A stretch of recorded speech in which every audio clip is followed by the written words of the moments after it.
So to start, I'm going to work with a cluster analysis. The clustering, I've already installed these packages right here, so I'm just going to library these so I can use them later.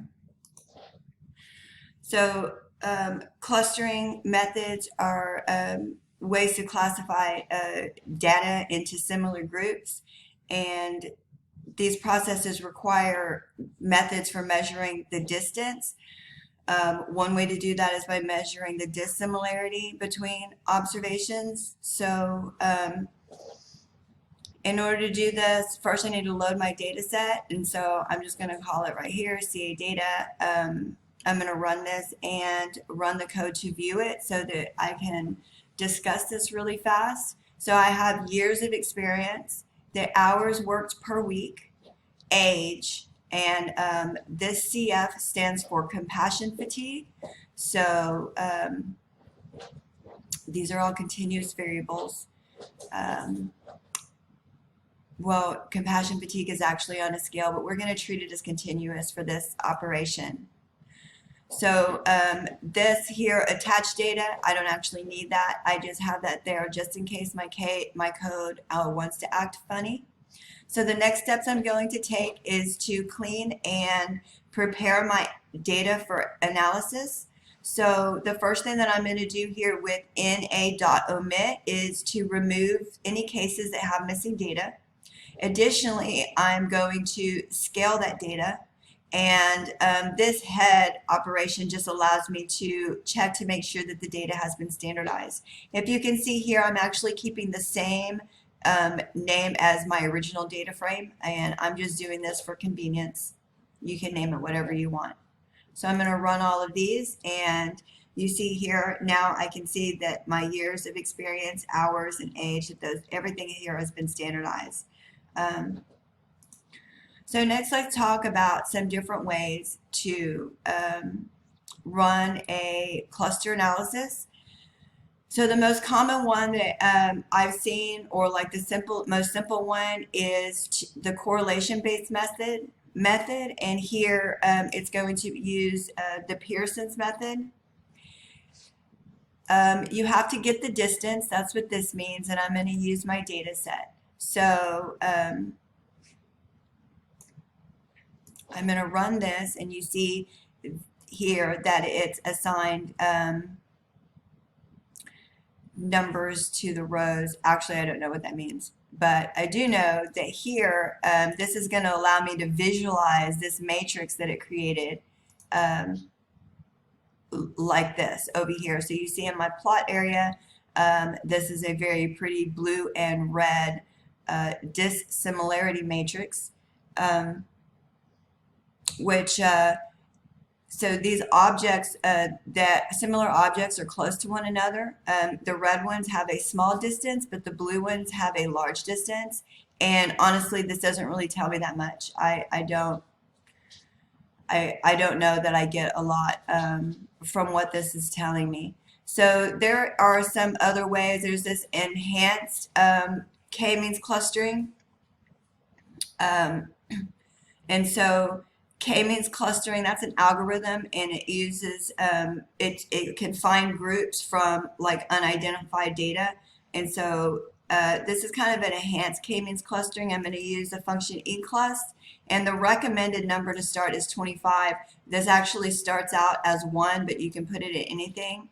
And so I'm just going to run this, and it is going to bootstrap this. And then, oh wait, look, see, now this makes a little bit more sense to me. I have 2 clusters. I don't know who these people are. I don't know what groups they fit in and by what variables they ended up in these groups, but I do have that. So fortunately, my variables only gave me 2 groups, but I can use a gap statistic, which compares the change within cluster distributions, and it finds the optimal number of clusters. So I'm going to run this, and you see this dotted line right here tells me that 2 clusters is the right amount of clusters. I can visualize this in a different way using a silhouette plot. So you see the F visualization, silhouette, and I'm still using my res k-means. So I'm going to run this, and I still have these two groups. I'm not sure what the red line means. I probably need to look more into that. And then using a gap statistic, which compares the change. Oh, I guess we already talked about that up here. So I think that this is just, I'm going to run it anyway. I think it's a mistake. It says, oh, I don't know if you can see this down here. My recorder is over it. So this just prints the results, or it gives me an output down here of the number 2 saying, so that's just like the visual gap statistic that's up here. And then now finally I'm just going to print this result, which gives me this pretty output of everything. So I have 2 clusters in sizes of 46 and 43. The cluster means for each of my groups are here for each of the variables. So the first group, you see that they are higher on all the scores all the way around, and then and these are standardized variables, keep in mind. And then the second group, it has the lower variables. So what I would interpret from that is maybe that I have older workers that work more with more experience, having higher compassion fatigue may make sense. And then, you know, people in the low scores. These are the clustering vectors. This gives some more information about the sum between and total sum of squares, and just some other available components. Next, I'm going to move on to my LPA. So for LPA, that's latent profile analysis. I am going to library all of these packages to make sure that they are available for me to use. So I'm actually using the same data, but I'm going to go ahead and rename it LPA data for the purposes of this. So and it's actually the exact same data you can see here: years experience, hours a week, age, and compassion fatigue. So back to my code, and I'm going to do the same thing. I'm going to prepare my data for clustering, omit missing data, standardize the variables, and that's what this does. So I'm now going to assign the name LPA /clust to my data, to this data frame. I assign it right here using my LPA data.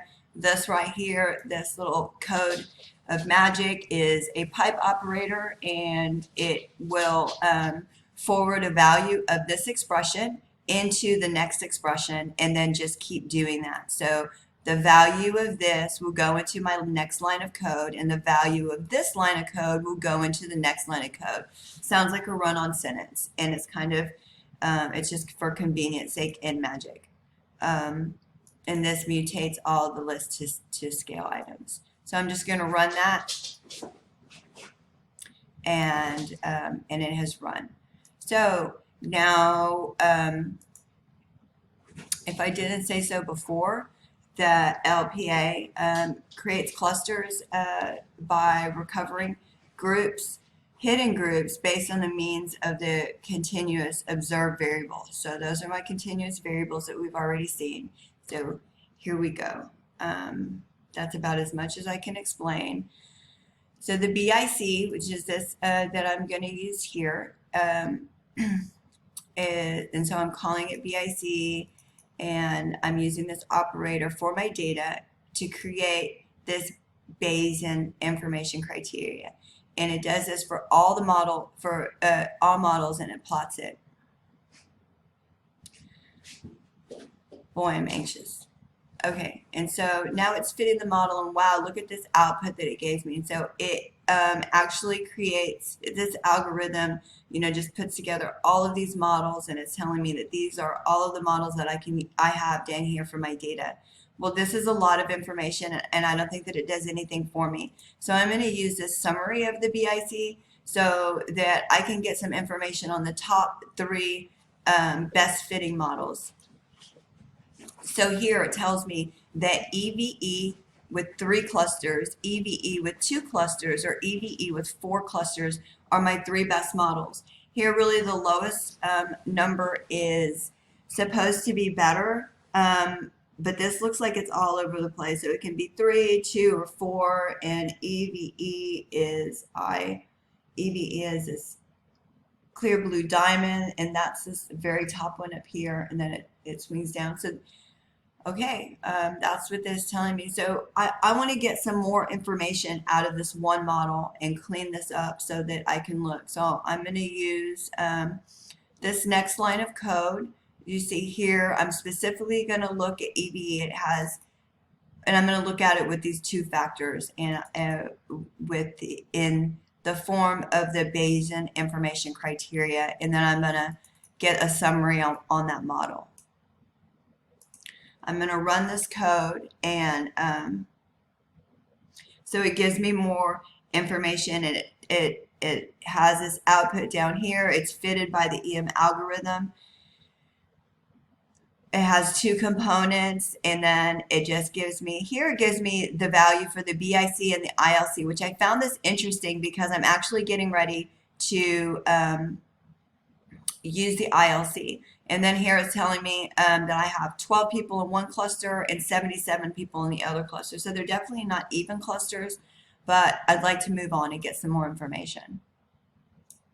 So the ICL here that I mentioned is the integrated completely likelihood measure, and it chooses clusters in a mixture model, and it's approximated using the BIC. I don't really know how much difference there is, but it's recommended that you use this to verify the BIC, just to get more information and verify what you're doing.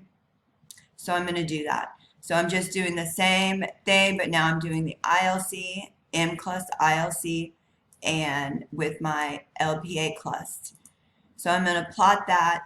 This does take a minute, so we're just going to hang out and talk about, I guess, the integrated completely likelihood adds a penalty on solutions with greater uncertainty. I don't exactly understand what that means. I aspire to be a data scientist. So it looks like this has fitted, and this is actually a, is this a new one? It is. So it gives me, this is the ICL, so you can see here, that's all I had to do was look at it.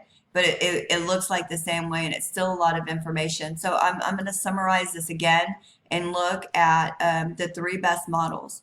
Now here, I get a little bit of different information. So here I have the EVE model with 3 clusters, with 2 clusters, and this EEV with 2 clusters. So spoiler alert, I've already run all of these, but we're going to stick with the EVE and with 2 clusters. I've gotten some consistent information for both of these from the BIC and the ILC, so I'm going to stick with this. And I've already taken a look at everything else. So here I'm going to use another bootstrapping method, and this is going to verify this model. And so it's just going to take, this is actually the one that takes some time. So this is going to use a bootstrapping method with, I don't even know what LRTS means, but this does take a few minutes.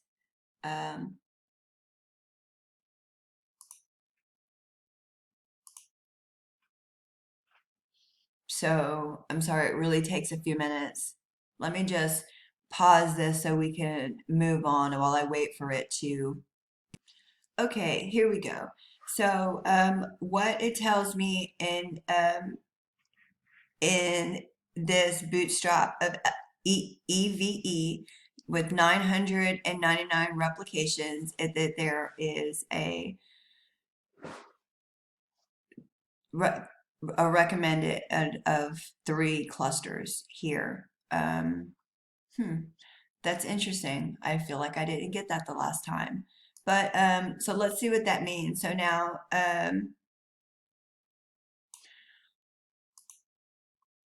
I'm still going to stick with 2 clusters, and because actually this right here is going to create my model with two profiles to visualize.